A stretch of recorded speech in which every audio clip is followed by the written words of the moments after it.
అందరికీ నమస్కారం. June 1, 2024 June నెలకు రావడం జరిగింది. మనం 6వ నెల. Paddy converting into rice based on consumers orders only. మనము ధాన్యాన్ని రైస్ మిల్కి తీసుకొచ్చినప్పుడు మనకి 3 రకాల రైసెస్ రావడం జరుగుతుంది. మనకి రైస్ మిల్లులో వేసిన తర్వాత ఫస్ట్ లేయర్ పోతే మనకు వచ్చేది బ్రౌన్ రైస్, దంపుడు బియ్యం. పూర్వం రోజుల్లో రైస్ మిల్లులు లేవు కాబట్టి దంచుకొని తినేవాళ్ళు కాబట్టి దంపుడు బియ్యం అంటారు దాన్ని.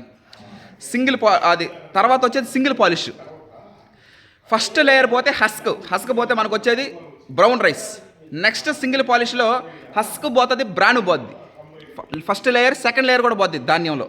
మనకు వచ్చేది సింగిల్ పాలిష్. లాస్ట్లో వైట్ రైస్. మన భారతదేశంలో ఎక్కువగా తినేది వైట్ రైసే కాబట్టి అదేంటంటే ఫస్ట్ లేయర్ హస్క్, బ్రాను, జర్ము పోతుంది. లాస్ట్లో వచ్చేది ఎండోస్పర్మ్.